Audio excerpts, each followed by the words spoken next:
So how deep is the ocean? How much do we know about its movements?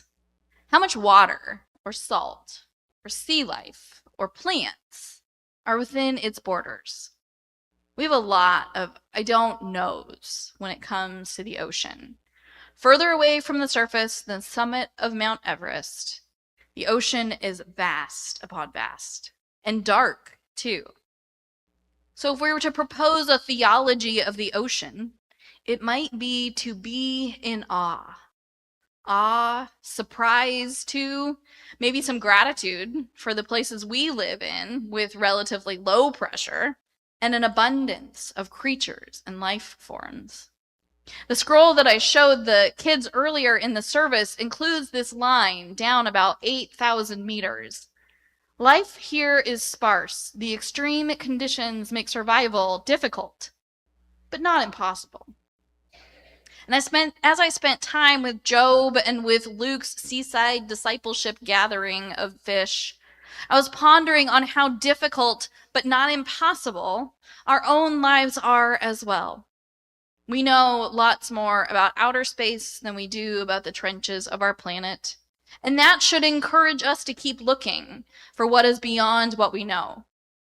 Mystery can be hard and can be frustrating and even exhausting to consider exploring, or it can be a catalyst for a lifetime of meaning making. Within these scriptures this morning, the goal of divine communication seems to be to exceed expectations. And in the context of the seas and the oceans of our planet, this also seems to be a truth we can recognize. The story shared in Job comes from the end of the tale, after his life has been turned upside down for a bet, after his friends have come to chastise him and God and offered some reasons for his hardship, after Job has finally had his own say.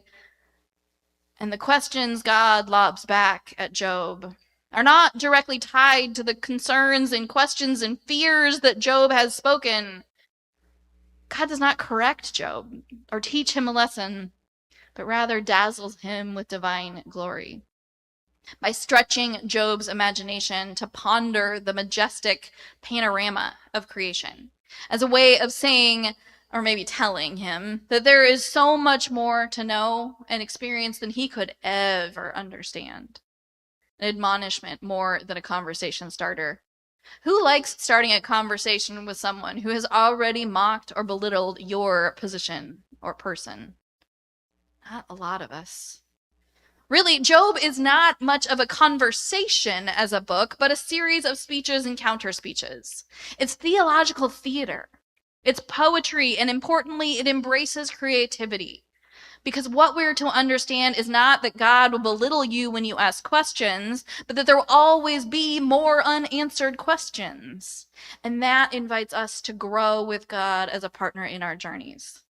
Some might look at the whirlwind of God responding in loud accusatory statements as evidence that we shouldn't seek for more than we're entitled. But I don't see that as the dominant message here. There was no historical Job. This is scriptural literature. And so if we remove the humanness from his story, we realize that the whole conversation with God is a conversation between ancient peoples and ancient theologies. Asking us that question, who set the bounds of the sea? Who set the bounds of creativity? God responds as a poet here, with a text that is vivid and memorable, but also eternally interpretable in each new time and place and heart. We're taken on a whirlwind tour to wonder at space and time, at science and nature, that we might do the same marveling in our places, to marvel at how and when we call for God. What mysteries do we place upon God's divine mystery? And what mysteries do we seek an answer to? Can we distinguish between the two? Most often, we who are religious call upon God in times of distress, as Job has done here. God's answer to Job is no solution, just as we may not receive God's voice or an answer to our call in a way that we can expect. We are always met with questions. Questions here that we must consider rhetorical, since we cannot fathom the depths of creation as our story tells us. These questions render Job silent, whether in wonder or puzzlement, until the point when he sees God 4 chapters later. It is this that becomes the decisive factor when Job is offered something more than instruction. He's assured of God's presence, just as the early disciples are assured of God's presence in their divine Jesus-inspired catch of fish, repeating the pattern that there is more abundance in the oceans and seas of God's attention than we could ever imagine. God in Job offers a lot of boundary-setting language to show how God creates the pattern. And then in Jesus, those boundaries are turned upside down. All that generations of Hebrew people put into place to explain how and why and when God would care for their people is thrown out in Jesus' expression of a deeper call for the God of creation, the love and protection of all people. The fishermen, those who hunger for knowledge on the beach, those who worked all night without success. This is the good news of gospel truth, that God might set boundaries, and God is so deeply in relationship with those boundaries can be adjusted when it has to do with creation's flourishing. Try as we might, we cannot always bring order where there is chaos. We cannot always bring explanation to confusion. We cannot always arrange the stuff in our lives in the way that we want them to happen.